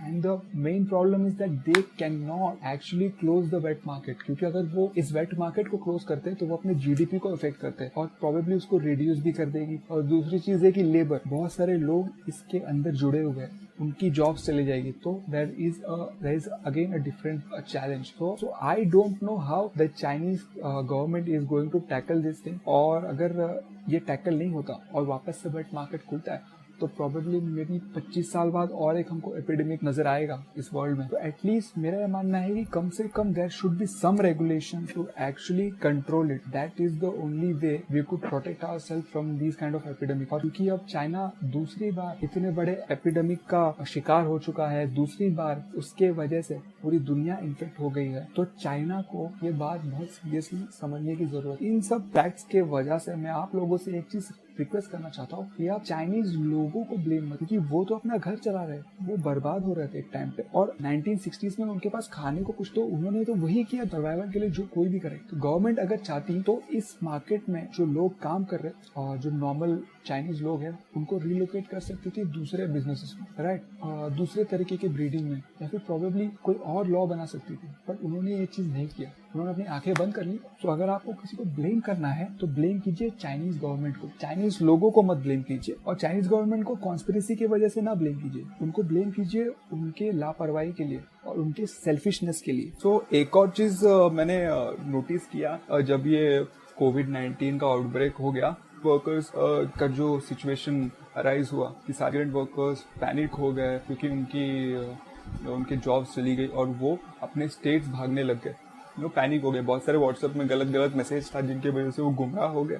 और उस कंफ्यूजन में उनको ऐसा लगा कि यहाँ रुकने से ज़्यादा मैं अपने होम टाउन में जाऊँ तो बेटर है। और बहुत सारे लोग शहर छोड़ के अपने होम टाउन में जाने लग गए। साउथ इंडिया से जा रहे हैं, नॉर्थ में, यूपी, नॉर्थ ईस्ट में सब जा रहे हैं, जबकि ट्रेन और बसेस सब कुछ कैंसिल हो गया था। बट स्टिल वो लोग झुंड में एक पर्टिकुलर जगह में बस का इंतजार कर रहे हैं, रेलवे स्टेशन में ट्रेन का इंतजार कर रहे हैं। और ये सब इसके लिए हुआ क्योंकि वो पैनिक हो गए थे।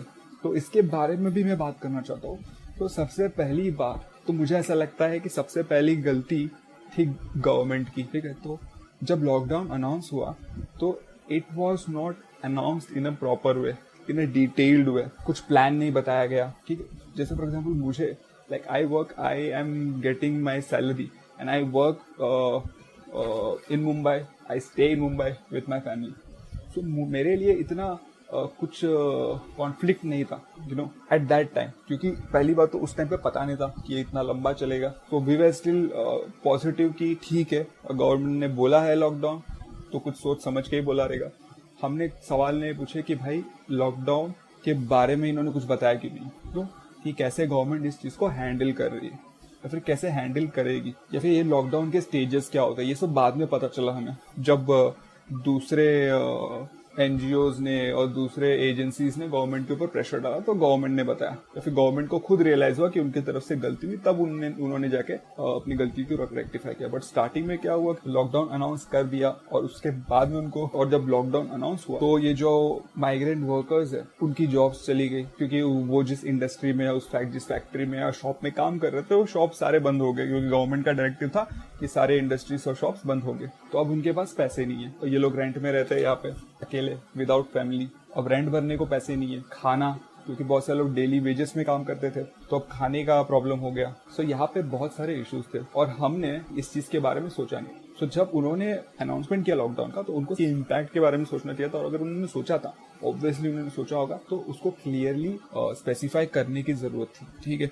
बहुत सारे स्टेट्स है जहाँ के चीफ मिनिस्टर्स रोज शाम को प्रेस कॉन्फ्रेंस रखते हैं, जहाँ पे डिटेल में वो लोग एक्सप्लेन करते हैं कि क्या होने वाला है, क्या केसेस आए हैं और जो भी इश्यूज राइज हो रहे हैं उनको वो कैसे डील करेंगे। तो ये हमारे प्राइम मिनिस्टर को भी करना चाहिए था एटलीस्ट उस टाइम पे, कि क्या प्रॉब्लम है हमारे सामने and let's tackle it in this way. कम से कम 2-3 चीजें, ताकि पैनिक क्रिएट ना हो, जो कि हुआ नहीं। और एक चीज था जो बहुत ही सैड था, वो था कि जैसे मैंने बताया ट्रेन और बसेस बंद हो गए थे तो लोगों ने रास्ते में चलना शुरू कर दिया। 100, 200, 400 किलोमीटर लोग चल रहे हैं एंड इसकी वजह से बहुत सारे लोगों की मौत हो गई, हीट स्ट्रोक आ गया, लोगों को हार्ट अटैक्स आ रहे हैं। तो अगर आप न्यूज़पेपर में देखें तो बहुत सारे लोग गुजर भी गए इस चीज की वजह से। और उनको मैंने कहीं कहीं पे पढ़ा कि ये माइग्रेंट वर्कर्स जो है उनको ऑफिशियल्स, पुलिस ऑफिशियल्स थे, वो उनको मार रहे थे, उनको धमका रहे थे, जस्ट बिकॉज कोई बिलो पॉवर्टी लाइन के नीचे। You can not just abuse them. हर आदमी के पास अपने अपने राइट्स होते हैं, राइट। सो बहुत सारे लोग ये बोल रहे थे कि कितने बेवकूफी कर रहे हैं ये लोग, इनको कुछ एजुकेशन नहीं है। गवर्नमेंट ने लॉकडाउन अनाउंस किया तो जहाँ पे वही रुक जाते, वेट करते गवर्नमेंट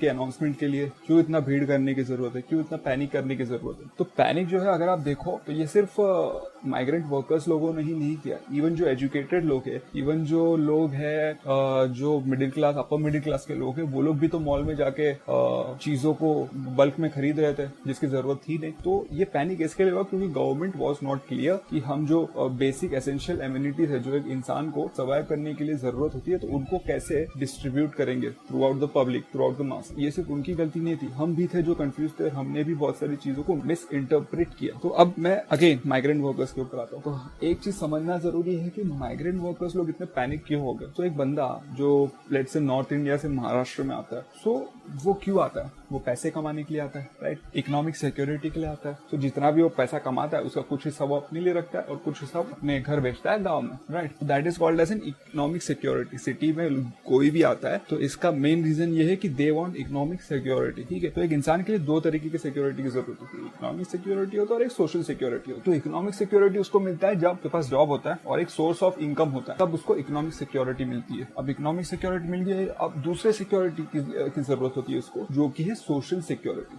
तो जब आपके पास पैसा होता है तो आप खाना ले सकते हो, आप रेंट भर सकते हो और बहुत सारी चीजें जो आपको जरूरत है वो आप ले सकते हो। तो जब तक आपको इकोनॉमिक सिक्योरिटी मिलता है तब तक कोई प्रॉब्लम नहीं है। लेकिन जैसे आपके हाथ से वो सिक्योरिटी निकल जाती है, then you move to a social security. यानी कि मेरे पास अब पैसा नहीं है खाना खरीदने को, तो अब मैं क्या करूं? तो गवर्नमेंट आपको एक और सिक्योरिटी देती है जिसको कहा जाता है सोशल सिक्योरिटी, जो कि आपको पता है पीडीएस होता है। पीडीएस का मतलब होता है पब्लिक डिस्ट्रीब्यूशन सिस्टम। जैसे कि राशन का जो सिस्टम है वो पीडीएस के थ्रू होता है, जहाँ पे आपको बहुत कम पैसे में अगर आपके पास राशन कार्ड है तो आपको आटा, चावल और ये सारी चीजें मिलती है जिससे आपका घर चल सकता है, जिससे आप सर्वाइव कर सकते हो।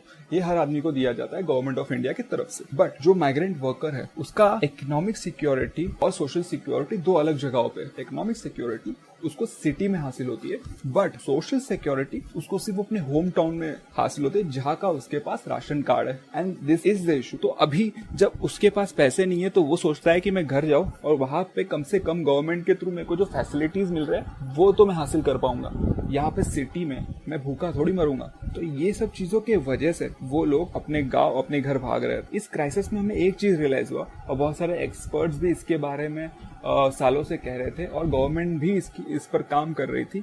वो ये है कि India needs a universal social security scheme. मतलब कि if I have a ration card of Maharashtra, even if I go to Bengal, I can get my ration. मैं चावल या आटा जिसकी भी मुझे जरूरत है मैं वहां से भी ले सका हूँ। मुझे ये फैसिलिटी इंडिया में कहीं से भी हासिल हो सके। इसको कहा गया था one nation one ration card. वो लोग इंडियन गवर्नमेंट ने भी ये रियलाइज किया और उन्होंने one nation one ration card करके एक राशन कार्ड बनाने का प्लान बनाया था और ये शेड्यूल होने वाला था जून में। तो गवर्नमेंट ने बोला था कि जून तक हम इसको पब्लिक कर देंगे और लोगों को ये अवेलेबल होगा। बट अब बैड लक कहो इसको कि कोविड-19 का आउटब्रेक हो गया और अभी शायद ये और ज्यादा एक्सटेंड होगा। एंड आई डोंट नो कि लोगों को ये वन नेशन वन कार्ड का बेनिफिट कब मिलेगा।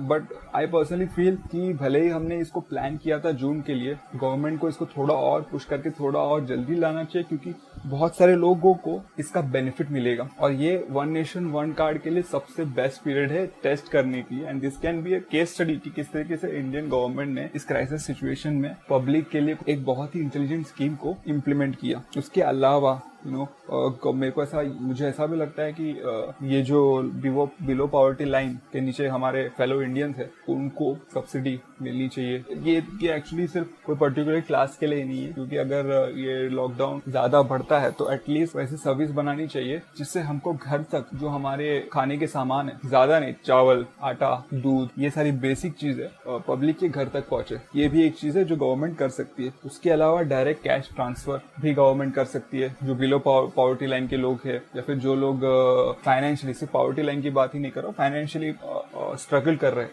इस पर्टिकुलर टाइम में। बहुत सारे बिजनेस ओनर्स लोग हैं जिनका दुकान बंद हो गया महीनों से, एंड उनके लिए वो लोग लोन और बहुत सारे चीजों में वो लोग इन्वॉल्व है। तो प्रॉब्ली अगर उनको भी ये फैसिलिटी दिया जाता तो उनके दिमाग में भी स्ट्रेस नहीं होगा। I think this can actually ease out the migrant work situation. और एक चीज है जो मैं न्यूज में देख रहा हूँ, इंटरनेट पे देख रहा हूँ कि जहाँ पे माइग्रेंट वर्कर्स को रखा गया है वो बहुत ही अनहाइजीनिक जगह है। अगर आप उनको आइसोलेट करके एक जगह पे रख भी रहे हो, जो बीमार लोग हैं या जो इन्फेक्टेड लोग हैं, पोटेंशियल इन्फेक्टेड लोग हैं, तो उनके के लिए एक अच्छा एनवायरनमेंट बनाना भी जरूरी है जहाँ पे वो आने वाले दिनों में रह सके। तो ये भी एक चीज है। तो ये मेरे थॉट्स थे माइग्रेंट वर्कर का जो सिचुएशन हुआ है इंडिया में, जहाँ पे वो पैनिक हो गए। सो अब मैं टाइम देख रहा हूँ और मेरे को रियलाइज हो रहा है कि यार मैंने बहुत लंबा बात कर लिया। एक बंदा कोविड पे कितना बात करेगा यार, मेरा गला सूख गया। So I think soon I should end this podcast, but मैं एंड करूंगा पॉजिटिव नोट पे। इस पूरे सिचुएशन में जो कोविड-19 के आउटब्रेक का सिचुएशन है, उसमें एक पॉजिटिव चीज जो मुझे लगी है, और वो है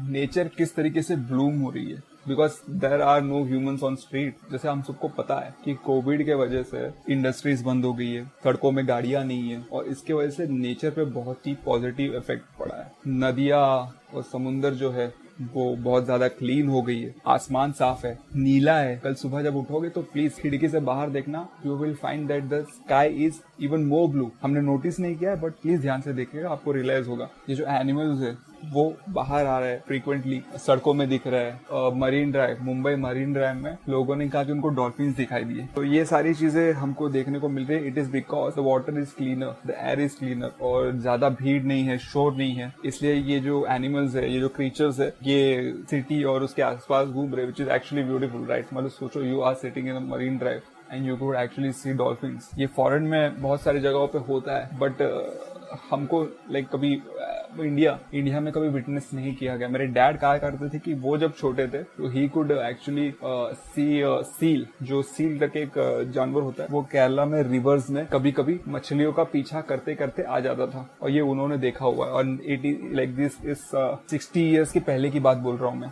तो एक जमाने में India was that beautiful, but then जो इंडस्ट्रियलाइजेशन, जो पोल्यूशन, पानी और जो सॉइल इरोजन, ये सब चीजों के वजह से हमारा नेचर जो है वो एक तरीके से हमसे दूर हो गया है। बट अब जो ये सिचुएशन आया है कोविड, इसके वजह से हमको फिर से कम ये एक छोटी पीरियड के लिए, आई नो ये टेम्पररी है, वापस जब ये कोविड खत्म हो जाएगा, कोविड का आउटब्रेक, और जब हम इसको नीचे लाएंगे नंबर्स को, जब हम इसको टैकल कर पाएंगे, और जब सारे कंपनीज, सब इंडस्ट्रीज और सब लोग बाहर निकलेंगे, तो अगेन नेचर का वही हालत होगा, तो वही पोल्यूशन, वही सारी चीजें होगी। बट छोटे से टाइम पीरियड के लिए सही हमको ये सब चीजें ऑब्जर्व करने को मिली है, एटलीस्ट टीवी में जो हम देख रहे हैं। पर्सनली तो नहीं मिला है, तो सब पर्सनली देखने मिला है। They are even more luckier. Recently मेरे एक दोस्त ने सोशल मीडिया में शेयर किया था, स्काई में उसको तारे दिखे, आसमान में तारे दिखे। यार मतलब आज की डेट में तारे, मुझे अभी भी याद है बचपन में बहुत, हम जब गाँव जाते थे, इवन गाँव ही नहीं, बहुत बार तो मुंबई में मैं जहाँ रहता हूँ वहां पे मुझे स्टार्स दिखा करते थे आसमान में। बट जैसे जैसे हम बड़े होते गए, हमने ये नजारा कहीं देखा ही नहीं। एंड इट इज बिकॉज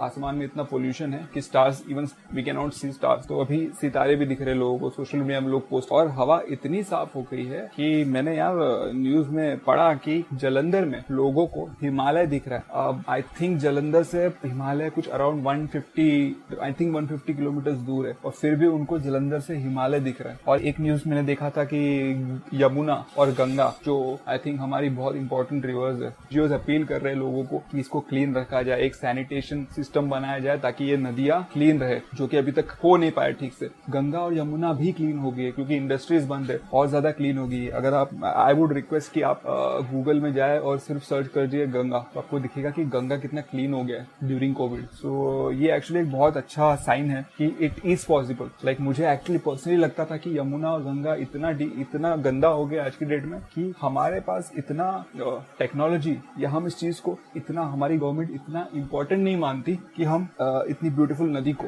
जिसका इतना ब्यूटीफुल हिस्ट्री है, उसको हम क्लीन नहीं कर सकते। मतलब कितने सालों से कितने गवर्नमेंट्स आए, कितने गवर्नमेंट्स ने ये प्रॉमिस किया कि हम गंगा को क्लीन करेंगे, बट आज तक कोई गवर्नमेंट ये कर नहीं पाया। और एक कोविड का आउटब्रेक के आ गया, लोग अपने घर में बंद क्या हो गए, इंडस्ट्रीज बंद क्या पड़ गई, गंगा अपने आप क्लीन हो गया। नेचर ने गंगा को अपने आप क्लीन कर दिया। तो this is a big lesson जो हमें नेचर दे रही है। Even humans can do it if we want to do it. एक सैनिटाइजेशन सिस्टम बनाइए जो इस रिवर को क्लीन रखेगा। और ये ऐसा नहीं कि कभी हुआ नहीं है, दुनिया में बहुत सारी कंट्रीज कर रही है, आप उनसे हेल्प ले सकते हो। और ये बड़े बड़े मूर्तियां, ये रिलीजियस टॉपिक पे आप नारे लगा रहे हो, मंदिर जला रहा है कोई मस्जिद जला रहा है, इतनी बड़ी बड़ी करोड़ों की रैली आप ऑर्गेनाइज करते हो, अगर वो पैसा अगर आप ये नेचर को प्रिजर्व करने में लगाते हो, तो I think government should look into that as well after covid, कि हम हमारी जो एनवायरनमेंट है उसको कैसे और क्लीन कर सकते हैं. And I think we have the fund and the department who could actually do that. और ऐसा नहीं है कि ये सारी चीजें सिर्फ नेचर और जो जानवर है,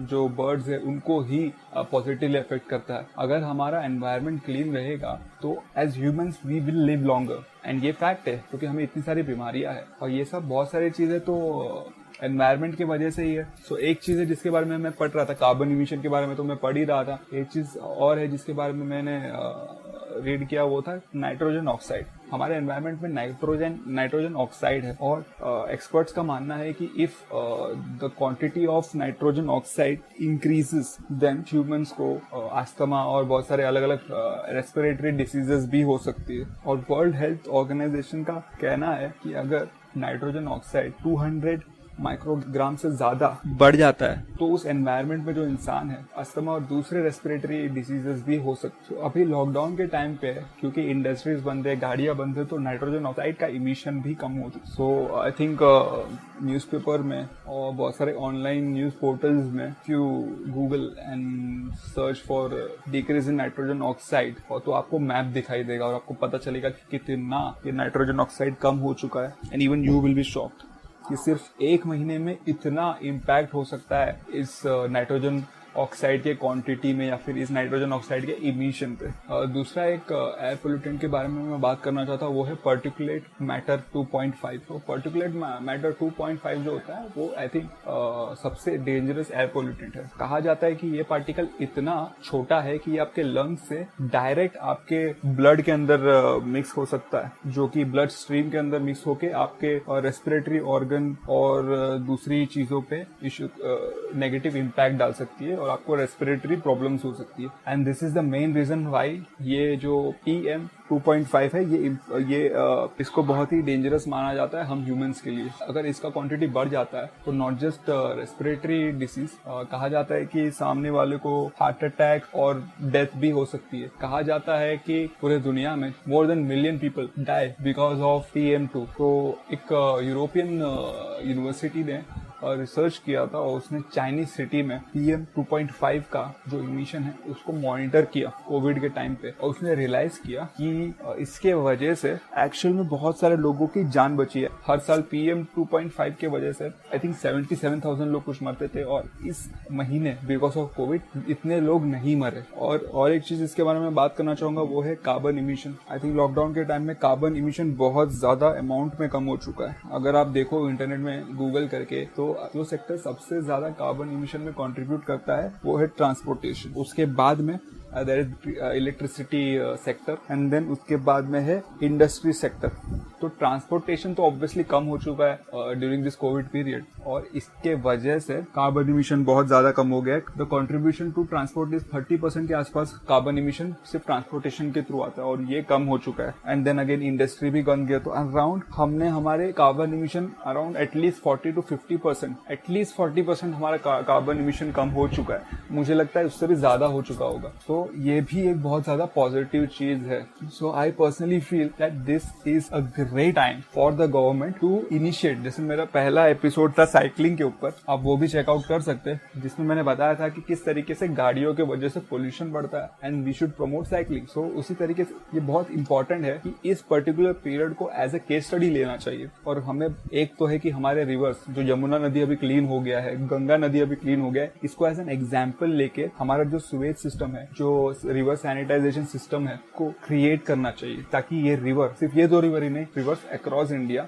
इवन मुंबई में अगर आप देखो तो बहुत सारे क्रीक्स है, बहुत सारे खाड़ी है, उसमें से बदबू आती है. बैंड्रा, अब वो साइड अगर कभी गए हो ट्रेन से तो आपको पता चलेगा कितना स्टिंग करता है. कुर्ला में आई थिंक मिट्टी नदी, जब आपकी गाड़ी वहां से पास होती है तो इट स्टिंग्स लाइक हेल. तो ये सब चीजें हम जब करेंगे तो ये हमें ही नहीं, वहां के रहने वाले जो लोग हैं लोकेलिटी में, उनको भी बहुत ज्यादा पॉजिटिव इफेक्ट करेगी. एंड ये जब वो लोग देखेंगे तो ये आपको वोट करेंगे, राइट. तो आप गलत मुद्दे न उठाए और ऐसी चीजों पे कॉन्सेंट्रेट करें. तो एक रिवर का बात कर लिया मैंने, उसके बाद में किस तरीके से हम हमारे फॉरेस्ट को प्रिजर्व कर सकते हैं बेटर तरीके से, किस तरीके से हम इंडस्ट्रीज को रेगुलेट कर सकते हैं, इसके बारे में सोचना जरूरी है, ताकि इस तरीके के जो इमिशन इमिशन है, जो पानी में हम वेस्ट छोड़ते हैं, जो हवा में हम वेस्ट छोड़ते हैं, नाइट्रोजन ऑक्साइड, PM2.5 और कार्बन इमिशन अलग अलग तरीके के, तो ये सब चीजों को किस तरीके से हम कंट्रोल कर सकते हैं, इसका एक बहुत अच्छा लेसन हमको नेचर ने दिया है और हमको इसे एज ए केस स्टडी लेना चाहिए। अभी जो गाड़ियां है, जो इंडिया में हर बंदे के पास है गाड़ी, कुछ घरों में तो दो तीन गाड़ियां है, 2-3 बाइक्स है, सो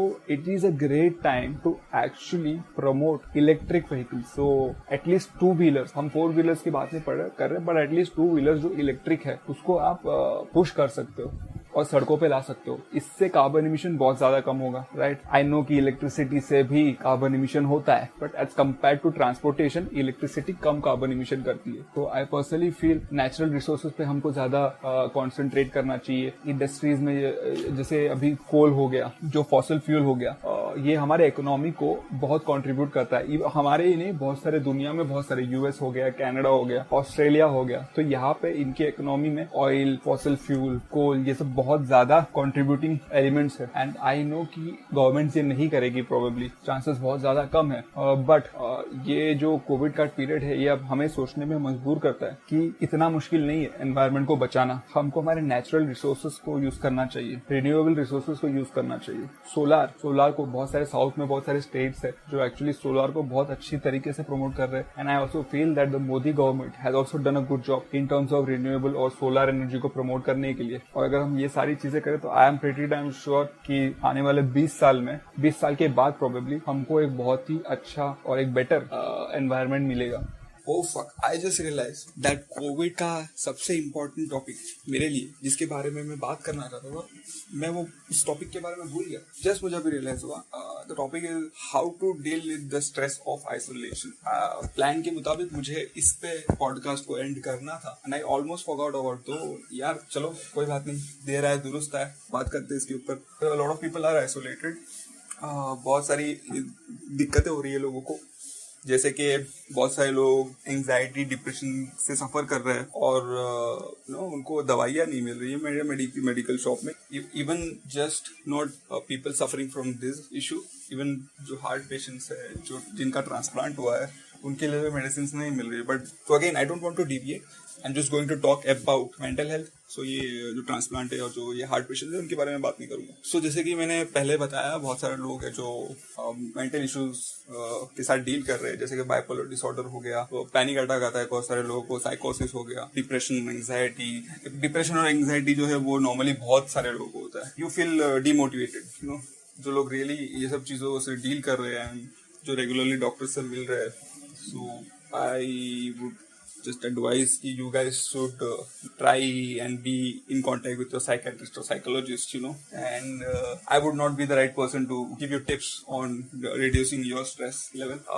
So please take your medications, be healthy, and talk to your doctor, at least online या phone के through या chat के through. That is the only advice that I can give to you as a friend. But in general, मैं general stress के बारे में बात करूंगा, जो कि इस छोटे पीरियड में ही हम एक्सपीरियंस कर रहे हैं। मैं जनरल स्ट्रेस के बारे में बात करना चाहूंगा, जो एक्चुअली लोग आजकल एक्सपीरियंस कर रहे हैं because of isolation. So let's start this topic on how to deal with the stress of being isolated from the world inside your home. So मैं personally बात करूँ तो I like staying at home. I love staying at home. I have few friends. I love spending time with them. But if I was given an option to choose only one, मेरे दोस्तों के साथ time spend करो या घर पे रहो, I would definitely choose my home. For me, it is the most comfortable place to be. So I enjoy it a lot. अभी तो मैं और ज्यादा enjoy करता हूँ, खासकर weekends में। Weekdays are stressful because of work. Post lockdown ऐसा होता था कि I used to work on weekdays and घर आते थे, थोड़ा chill मार लेते थे, and then weekend आता था। अभी it's like you don't go anywhere, right? You are working at home. तो आप किसी से मिल नहीं रहे हो, आप बस काम कर रहे हो, एक जगह में बैठ के काम कर रहे हो। So it's just like a loop. एक दिन के बाद में दूसरा दिन आता है, फिर तीसरा, फिर चौथा, फिर पांचवा, and then आता है Saturday. And for me, weekends are like 10 times more heavenly. मुझे मेरे लिए Saturday morning is the best time. आजकल तो मैं इतना एंजॉय करता हूँ सैटरडे मॉर्निंग को, सैटरडे संडे जो मजा आता है, I do my stuff, I listen to music and all that stuff, I enjoy it a lot. But कुछ लोग ऐसे नहीं है, they like to meet with friends, go for a bike ride, meet with their girlfriends, boyfriends, parents, in-laws, take their kids out. तो बहुत सारी चीजें हम करते थे पहले, बट अभी वो सब चीजें नहीं कर रहे। सब लोग एक ही घर में बंद है, या फिर सब लोग आइसोलेशन में बहुत दूरियां हो गई है लोगों के बीच में. It's difficult for some people. मतलब मैं नहीं बोला कि मेरे लिए डिफिकल्ट है, मेरे लिए भी है, but as compare to lot of my friends I think it's not that difficult for me. So these are my tip for isolation. So first thing that I want to point out is talking to people. It's really important that you share your what you feel. बहुत सारे लोगों को stress है, so it's very important to talk to people and tell them your issues. Don't just sit in your room and feel like a victim. और जो 5-10 minute में जो 5 minute में स्पेंड करता हूँ चाय पीने के लिए, I enjoy that a lot. दूसरा चीज़ है कि don't be negative. I mean आज की डेट में लोग बात कर रहे हैं कि जॉब्स नहीं है, कॉलेजेस नहीं है, ट्रांसपोर्टेशन नहीं है, ये क्या हो गया यार, इतने लोग मर रहे हैं.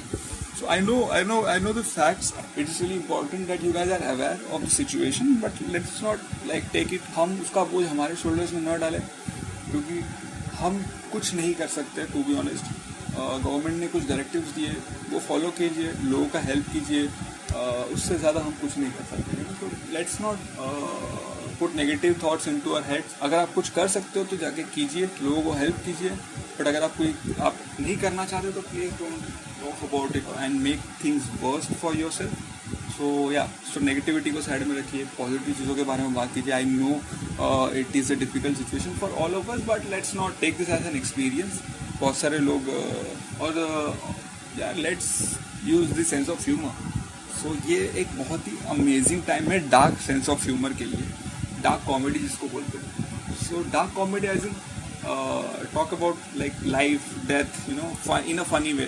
Like I personally love talking about the apocalypse, the time when the world will end, and I make it funny. I talk about it with my parents. I talk about it with my brother. I was just talking about this a couple of weeks ago with I think my brother and my mom. So क्या होगा अगर Covid कभी खत्म होगा ही नहीं? I mean, yeah, it is stressful, but it is a very comical situation also. You can do a lot of story building in that, and I personally love doing it. So dark comedy, use dark comedy to reduce your stress. That is funny. Eating together, yeah, that is my next advice. I think it is really important that we all eat together. पहले तो ऐसा होता था कि हम लोग अलग अलग टाइम पे खाते थे. अभी it's a little bit more convenient for us to eat together because कोई घर लेट नहीं आ रहा, सब घर पर ही है. So we can fix a time and we can eat early, eat together, talk about it, fight together. It is a great time to know your family, right? So spend time with your family, and obviously weekends mein it is possible because Sunday, Saturday, you can talk, you can watch a movie together. But weekdays mein it is difficult. So eating together, जब आप खाना खाते हो साथ में, तो it's a great time. एक और चीज़ है, pick up your hobbies, and I think this is a very important point. Hobbies. So आपने अगर कोई हॉबी को छोड़ दिया था, so it is a great time to pick it up. Like for example, अगर आप कोई इंस्ट्रूमेंट बजाते थे, अगर आपने गाना छोड़ दिया है, सिंगिंग. मैं खुद भी I am a really passionate bathroom singer. Pick up those hobbies, because अब अगर जॉब नहीं है, अगर आप घर पे ही बैठे हो, कॉलेज नहीं है, so you have time, right. So वो जो 1-2 घंटा आप ट्रेन में या बस में ट्रैवल करते थे, तो आप वो सब चीज़ें वापस चालू कर सकते हो जो आप करते थे कॉलेज में 5 साल पहले, जो आपने छोड़ दिया. So I always wanted to do a podcast. So I have started doing podcast because of this outbreak, because मेरे पास कुछ फ्री टाइम है. So I use my time doing research for this podcast, talking to people about this podcast. So I have spoken to a lot of my friends, and like they have given me a lot of ideas for my podcast, and मैंने उस सबको jot down किया हुआ है. So yeah, कुछ ऐसी hobbies है जो आप करना चाहते थे, जैसे कुकिंग हो गया. लाइक बहुत सारे मेरे फ्रेंड्स हैं, और मेल फ्रेंड्स जो बोल रहे हैं कि मुझे कुकिंग सीखना है. I just spoke to a friend yesterday, and he is actually learning cooking from his mom. So that is a great thing, right? I know a person who started sketching. I have started podcasting. So you can do this stuff that makes you happy. जो आप पहले college में करते थे वो आप करना start कर सकते हो. This is a great time, क्योंकि अब पता नहीं यार लॉकडाउन खत्म होगा तो ये सब चीज़ों के लिए टाइम मिलेगा कि नहीं मिलेगा. तो अगर है आपके पास टाइम तो ये सब चीज़ भी कीजिए, क्या फ़र्क पड़ता है, स्ट्रेस बहुत कम हो जाएगा. दूसरी एक चीज़ है जो मैं करता हूँ personally, is like I wander around as in, it's not like बाहर घूमने की बात नहीं कर रहा हूँ. लाइक घर पे ही आपका जो माइंड है वो कहीं और पहुंच जाता है. You think about stuff. I am not talking about think about कोविड-19. Let your mind wander. मतलब आप सोच के कुछ अच्छी चीज़ों के बारे में सोचिए. Think about the vacation that you always wanted to plan. Think about the book. Think about the movie that you wanted to watch. Think about stuff that you wanted to do. अपने लिए time side में रख के सोचना शुरू कीजिए. आपके regular life से थोड़ा हटके सोचिए, तो प्रॉबेबली वो जो है आपका स्ट्रेस थोड़ा बहुत कम कर देगा. And also another thing is, it is really important to believe in people, because इस time पे it's really easy to get angry with people who are doing stupid things on the street. It is really important that you believe in the world we live in the people, in the government, because अगर आप believe ही नहीं करेंगे तो you will lose all hope, and maybe that would lead to stress. So it is really important to believe. Try and make an effort to believe. और एक दूसरी चीज़ है यार, it is really important to understand what all things are necessary in life. Don't stress out yourself on just meaningless things, you know. मतलब यार लोग फालतू की चीज़ों के लिए स्ट्रेस ले रहे हैं. मतलब यार बाल काटने के लिए मिल रहा, सलून बंद है, क्या करें, शॉपिंग के लिए जाना है, ये सब चीज़ों को लेके मत स्ट्रेस कीजिए यार. ये सब करने आपको मिलेगा जब कोविड का लॉकडाउन खत्म हो जाएगा. So you will have time for all these things. तो फालतू का स्ट्रेस मत कीजिए. And also want to repeat this again, लोगों से बात करना बहुत इंपॉर्टेंट है. बहुत सारे लोग हैं जो मुंबई के नहीं हैं. So please talk to your parents, even they are worried, right? So talk to your parents and just not talk to, उनको भी थोड़ा कंफर्ट दो, बिकॉज आपके पेरेंट्स, आपके भाई बहन, आपके हस्बैंड वाइफ जो दूर आप काम कर रहे हैं, so you talk to them and cheer them up. That is your responsibility. Also, helping people will make you feel better about yourself also, and it may also have a positive impact on your mental health. So I would really request you guys to talk to other people जिनको मुश्किल हो रही है, जैसे आपके दोस्त है जो दूसरे सिटीज से या स्टेट से आए हुए हैं. Please talk to them. There are lot of students जो सिटी में या फिर दूसरे सिटी में फंस गए, उनसे बात कीजिए जो आपके आसपास रहते हैं. And you know, so help people out, you know. And मैंने कहीं पे सुना था कि compassion actually opens your heart. Also a lot of senior citizens staying alone, so take care of them. So आपकी community में, आपके area में अगर कोई ऐसा senior citizen है, so do reach out to them, call them and ask them if they need help, you know, because ये senior citizens, they are very worried about medicines नहीं मिल रहे, खाना कैसे लेंगे, because we all of us are trying to figure this thing out, and we need to accept that there are loopholes. And this is a great opportunity for all of us, not just the government, but also for us to learn about the situation and the shortcomings. जैसे मैंने अभी realize किया है कि I don't know a lot of stuff that could actually help this lockdown. मैंने ये चीज़ realize किया कि मुझे यार cooking नहीं आता, you know. And मैंने ये realize किया कि मेरे घर में मेरे mom dad जो कि actually खाना बनाते हैं, तो वो लोग कितना मेहनत करते हैं. So one thing that I would like to learn is cooking. So it is a great opportunity to learn stuff and have a better tomorrow. So I think that this kind of a positive approach can make our lockdown this little bit more optimistic. एक और quote मेरे को याद आ गया जो मैंने कहीं पे सुना था कि solitude is a great place to visit but not a good place to stay. I think that was the quote. बहुत ही इंटरेस्टिंग कोट है. So it actually tells us कि if you are feeling lonely, you need to talk to someone, you know. And it doesn't have to be an important topic, just like normal stuff, you know. Like maybe start with a small talk. At least you are talking to someone, at least you know that you can call someone and speak to them. So do that. If you no me, if you are my friend, you can definitely call me. So मेरा एक problem है कि मैं कोई चीज में busy हो जाता हूँ and I don't keep my phone with me. So please WhatsApp me. If I am not picking up the phone, I'll definitely call you. Yeah. Look at this as an experience, because this is something that you will remember after maybe like 50 years. Because I was having this conversation with my dad, and he told me about whooping cough. जब वो छोटे थे तो तभी whooping cough करके एक बीमारी थी, पोलियो करके एक बीमारी था, और बहुत सारे बीमारी थे जो अभी आज की डेट में हमको हम नहीं देख सकते, उन लोगों को वो इश्यूज नहीं होते. So he told me about all these crises, you know, और जो दंगे हुए थे मुंबई में. So ये सब टाइम जो हम शायद जो यंग लोग हैं उन्होंने कभी देखा नहीं है लाइफ में, तो उन्होंने ये एक्सपीरियंस किया था. And we were talking about this periods, you know, how stressful this period was. And like something as simple as whooping, जो हमको लाइक सुनने में बहुत सिंपल लगता है बट वो नहीं है. These are stories that you could tell your people after 50 years, you know. and this is a great experience, and being aware is good. And I personally feel that बहुत सारे लोग बोलेंगे आपको कि यार न्यू ये कोविड के बारे में ज़्यादा मत information पढ़ो, but I personally feel that knowing your facts will help you. Your mind starts to deconstruct whatever you are reading, and then you can go back and research about it. So that is the best way to know about a topic.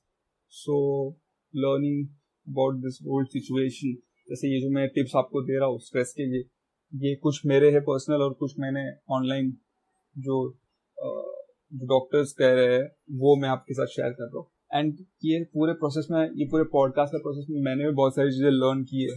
So you can do the same and take this as an opportunity to learn stuff. So on that note, I think it's time to end this podcast. हम फिर हाजिर होंगे आपके लिए कुछ और नए interesting guest के साथ at Being on Cloud. सुनते रहिए, शेयर करते रहिए. This is me, Lijjo Rocky, plugging off.